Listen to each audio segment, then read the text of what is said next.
Hello everyone and welcome to GATE academy and Advait education. आज के video में जो हम बात करने वाले हैं वो यूपीआरवीएनएल एई का फॉर्म फिलअप कैसे किया जाए, वो पूरा डिटेल में यहाँ पे हम डिस्कस करने वाले हैं स्टूडेंट। तो बने रहिए वीडियो के अंतिम तक, क्योंकि हर एक डिटेल आपको यहाँ पे वीडियो पे बताया जाएगा।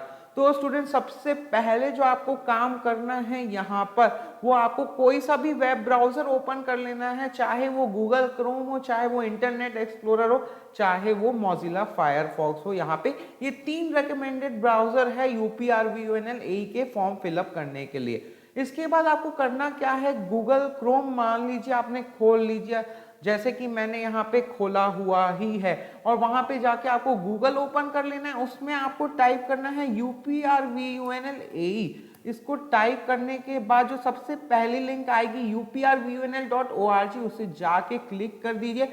उसको क्लिक करते ही uprvnl.org का होम पेज ओपन हो जाएगा, और ऊपर जो टूल बार्स दिए गए हैं वहां पर से आपको करियर ऑप्शन पे क्लिक करना है। करियर ऑप्शन पे क्लिक करते ही एक नया पेज खुलेगा जिसमें आपको 2 ऑप्शन दिखेंगे, पहला रिक्रूटमेंट नोटिसेस का और दूसरा रिजल्ट का।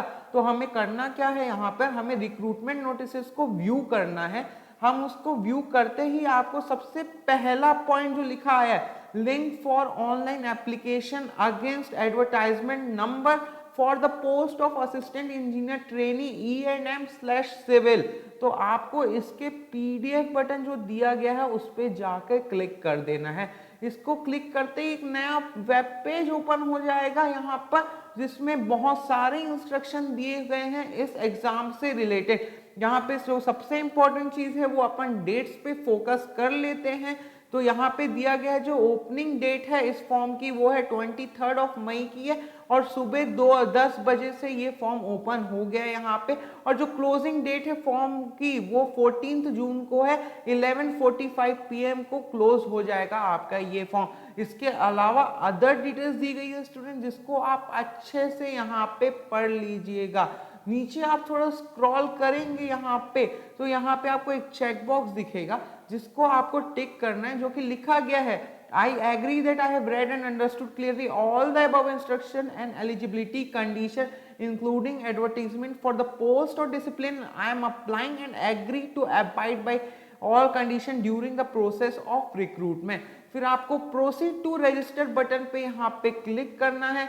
इस बटन को क्लिक करते ही स्टूडेंट आपको एक नए वेब पेज में भेजा जाएगा, जिसमें आपको अपने पर्सनल डिटेल्स यहाँ पे फिल करने गए हैं। और यहाँ पे सबसे पहले एक पॉप आउट आया हुआ है, कौन सा ब्राउजर से आपको फिल करना है। जैसे कि वीडियो के शुरू में ही बता दिया था कि यार internet explorer, Mozilla Firefox, Google Chrome, ये 3 वेब ब्राउजर ही बेस्ट है यहाँ पे। तो यही चीज यहाँ पे फिर से बताई जा रही है। इसे क्लोज कर देते हैं और देखते हैं हमको क्या क्या यहाँ पे डिटेल्स फिल करनी है। तो यहाँ पे सबसे पहले पूछ रहा है कि कौन से पोस्ट के लिए आप अप्लाई कर रहे हो।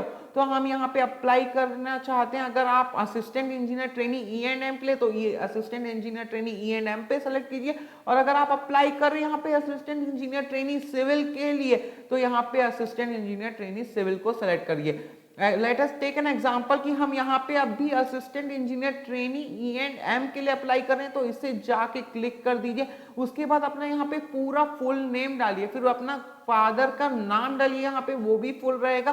फिर उसके बाद यहाँ पे अपनी मदर का नाम डालिए, फिर मोबाइल नंबर को डालिए यहाँ पे, और जो मोबाइल नंबर आपने एंटर किया है कंफर्म मोबाइल नंबर को फिर से उसी में फिलअप करना है। फिर आपको वैसे यहाँ पे ईमेल आईडी फिलअप करनी है और कंफर्म ईमेल आईडी करनी है, मतलब जो ईमेल आईडी आपने यहाँ पे डाली है फिर से आपको यहाँ पे वही ईमेल आईडी यहाँ पे डालनी है। फिर यहाँ पे एक कैप्चा दिया हुआ है जिसको आपको यहाँ पे राइट लिखना है, जैसे कि मेरे टाइम में शो कर रहा है ये PT7YJX6, तो मैंने इसको यहाँ पे डाल दिया है। और इसको डालने के बाद आपको यहाँ पे रजिस्टर बटन में क्लिक करना है। रजिस्टर बटन में क्लिक करने के बाद आपको यहाँ पे बोला जाएगा are you sure you want to submit, तो यहाँ पे ओके बटन पे क्लिक कर देना है स्टूडेंट अपन को यहाँ पर। फिर उसके बाद लिख के आएगा you have successfully done your registration, kindly click on go to application form to complete your application.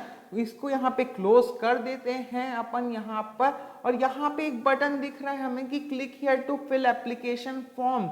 यहाँ पर अपन को दिख रहा है ये साफ साफ, और इसको अपन को क्लिक कर देना है। और इसको क्लिक करते ही आपको फॉर्म के लिए आगे की डिटेल्स पूछी जाएगी, और इसको अभी अपन यहाँ पे पूरा फिलअप करने वाले हैं।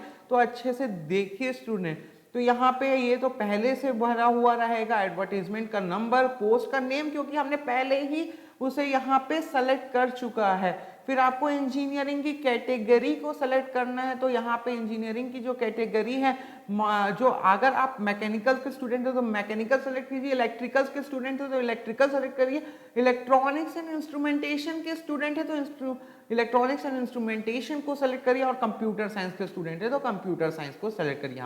यहाँ पे एग्जांपल के लिए मैं इलेक्ट्रॉनिक्स एंड इंस्ट्रूमेंटेशन को सेलेक्ट कर रहा हूँ। फिर अपने आप पोस्ट कोड यहाँ पे एंटर मिलेगा आपको 03, और आपने जो पहले से अपने कैंडिडेट्स के पर्सनल डिटेल डाले वो चीज भी यहाँ पे पहले से मेंशन है। जैसे मैंने अपना नेम, फुल नेम डाला हुआ है, फादर का नेम डाला हुआ है, मदर का नेम डाला है, तो वो पहले से एंटर्ड है।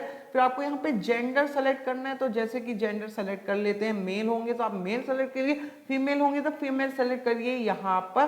फिर आपको अपना डेट ऑफ बर्थ डालना है यहाँ पे, तो यहाँ पे जैसे कि मैं डाल देता हूँ अभी के लिए अपना डेट ऑफ बर्थ। यहाँ पर मेरा डेट ऑफ बर्थ जैसे 10th of August 1999 है, तो ये मैंने यहाँ पे 10th August 1999 यहाँ पे फिल कर दिया, और मेरी एग्जैक्ट नंबर ऑफ एज भी यहाँ पे आ गई है। आपका मैरिटल स्टेटस पूछा जाएगा, अगर आप मैरिड है तो मैरिड डालिए, अनमैरिड है तो अनमैरिड डालिए यहाँ पे। जैसे कि मैं अनमैरिड हूँ तो मैं यहाँ पे अनमैरिड डाल रहा हूँ, और आपके मोबाइल नंबर, ईमेल आईडी यहाँ पे आ जाएंगे। नेशनैलिटी पूछेगा यहाँ पर आपको, तो यस और नो पे यहाँ पे फिलअप करना है।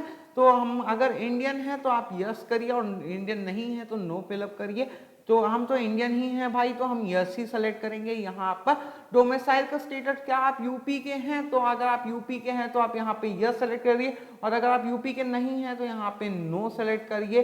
और अगर आप, जैसे कि मैं यूपी का नहीं हूँ, तो फिर मुझे कैटेगरी भी सेलेक्ट करनी पड़ेगी, और मैं ऑटोमेटिकली अदर स्टेट की वजह से यहाँ पे अनरिजर्व कैटेगरी आ जाता है। और अगर यूपी वाले स्टूडेंट अगर यहाँ पे यस सेलेक्ट करेंगे तो उनको ऑप्शन मिलेगा ओबीसी नॉन क्रीमी लेयर का, एससी ईडब्ल्यूएस का भी ऑप्शन यहाँ पे मिलेगा। जैसे कि मैं यहाँ पे नो सेलेक्ट किया, फिर उसके बाद अप्रेंटिसशिप डिटेल मांगा है, तो यहाँ पे लिखा है whether you have completed apprenticeship under this act 1961, तो अगर यस तो यस पे क्लिक करिए। तो फिर आपको यहाँ पे पीरियड ऑफ अप्रेंटिसशिप भी बताना पड़ेगा, और यहाँ पे तो मैंने कंप्लीट नहीं किया तो यहाँ पे मैंने नो सेलेक्ट किया।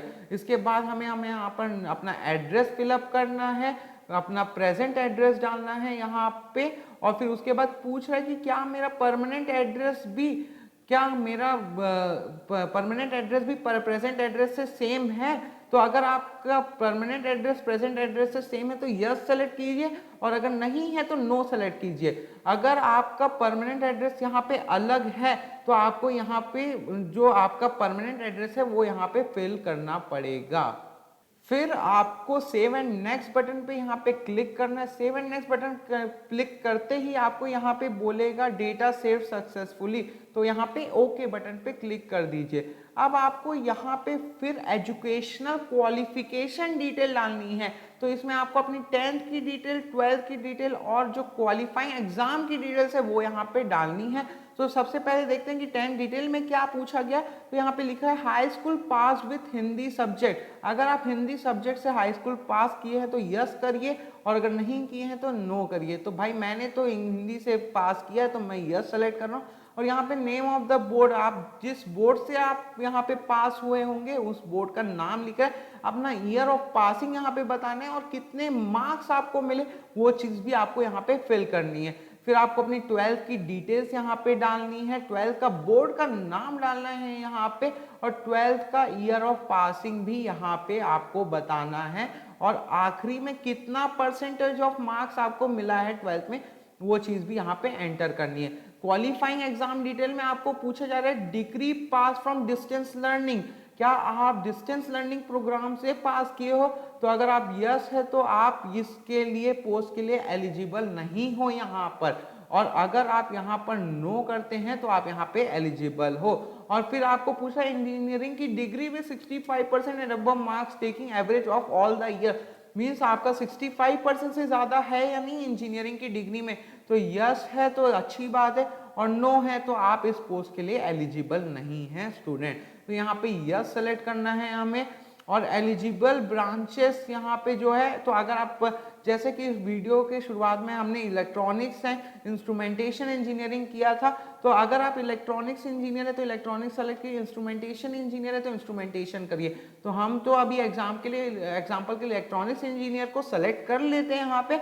अब prescribe full time degree in engineering and technology में कौन सा है, तो भाई हमारा तो इलेक्ट्रॉनिक्स एंड कम्युनिकेशन है या पावर इलेक्ट्रॉनिक्स है, इलेक्ट्रॉनिक्स एंड पावर है, इलेक्ट्रॉनिक्स एंड टेलीकम्युनिकेशन है, या इलेक्ट्रॉनिक्स है, या इलेक्ट्रिकल एंड इलेक्ट्रॉनिक्स है। जो भी आपका होगा उसको यहाँ पर ड्रॉप डाउन से सेलेक्ट कर लीजिए। मान लीजिए कि हम यहाँ पर इलेक्ट्रॉनिक्स एंड टेलीकम्युनिकेशन के स्टूडेंट हैं तो हम इसको यहाँ पे सेलेक्ट कर लेते हैं। फिर आपको डेट ऑफ पासिंग यहाँ पे डालनी है और कौन से यूनिवर्सिटी से आप पास आउट हुए वो चीज को भी आपको डालना है, और कितना परसेंटेज ऑफ मार्क्स आपको मिला था वो चीज भी आपको यहाँ पे फिल करनी है, और फिर सेव एंड नेक्स्ट बटन को प्रेस कर दें। इस डिटेल को फिल करने के बाद सेव एंड नेक्स्ट बटन दबाते ही यहाँ लिखा आएगा डेटा सेव्ड सक्सेसफुली, फिर ओके बटन पे यहाँ पे क्लिक कर देना है। फिर डॉक्यूमेंट यहाँ पे 2 अपलोड करने के लिए बोलेगा यहाँ पे, और यहाँ पे लिखा है upload your recent passport size colour photograph, फिर उसके बाद लिखा हुआ अपलोड योर स्कैन सिग्नेचर। यहाँ पे click here to upload button में जाएंगे तो आपको ब्राउज बटन का ऑप्शन आएगा, और ब्राउज बटन में क्लिक करने के बाद ये आपको अपने डेस्कटॉप में लेके चल देगा स्टूडेंट, और वहां पर से आप अपना फोटो को सेलेक्ट करके अपलोड कर सकते हैं। वैसे सेम आपको स्कैन सिग्नेचर के लिए भी करना है। फिर यहाँ पे एग्जामिनेशन फीस डिटेल लिखी हुई है जो कि यहाँ पे 1180 रुपीज लिखी हुई है, तो इतना ये आपका एग्जामिनेशन फीस होगा। और यहाँ पे एक डिक्लेरेशन है, तो डिक्लेरेशन के चेक बॉक्स पे यहाँ पे आपको क्लिक करना है। उसके बाद आपको यहाँ पे फिर से कैप्चा डालना है। मान लीजिए कि मेरे में कैप्चा आया हुआ है IDWZTZE, तो मैं ये कैप्चा डालूंगा और यहाँ पे आई एग्री बटन को क्लिक करने के बाद सबमिट बटन पे क्लिक कर देना है। सबमिट बटन पे क्लिक करते ही आपको यहाँ पे पेमेंट के लिए रीडायरेक्ट किया जाएगा, और उससे पहले यहाँ पे कुछ डिटेल बोल रहा है जिसको आपको यहाँ पे आई एग्री बटन पे क्लिक कर देना है। आई एग्री बटन पे क्लिक करते ही आपको यहाँ पे SBI ऑनलाइन गेटवे में भेज दिया जाएगा। आप यहाँ पे SBI का नेट बैंकिंग यूज कर सकते हैं, या फिर कोई अदर नेट बैंकिंग ऑप्शन यहाँ पे आप यूज करना चाहे तो वो भी यूज कर सकते हैं। अगर स्टेट बैंकिंग का डेबिट कार्ड है तो वो यूज कर सकते हैं आप, और या फिर कोई अदर बैंक का डेबिट कार्ड यूज करना है तो वो भी यूज कर सकते हैं। क्रेडिट कार्ड का भी ऑप्शन अवेलेबल है, UPI का भी ऑप्शन अवेलेबल है, और SBI ब्रांच में कैश एंड चेक के भी ऑप्शन यहाँ पे अवेलेबल है। तो स्टूडेंट जैसे ही पेमेंट करेंगे और आपका यहाँ पे एप्लीकेशन फॉर्म सबमिट हो जाएगा, और फिर आपको यहाँ पे रिसिप्ट भी मिल जाएगी। तो जाइए यहाँ पे और UPRVNL AE का फॉर्म भरिए। हमने पूरा डिटेल में यहाँ पे बता दिया है वीडियो में, और कुछ भी डाउट आएगा स्टूडेंट तो यहाँ पे आप हमें कमेंट करके भी पूछ सकते हैं कि क्या क्वेरीज है आपकी, तो हम उसका सॉल्यूशन जरूर देंगे यहाँ पर। और वीडियो पसंद आया स्टूडेंट तो लाइक करिए, शेयर करिए यहाँ पे, एंड सब्सक्राइब करिए हमारा channel. Thank you so much.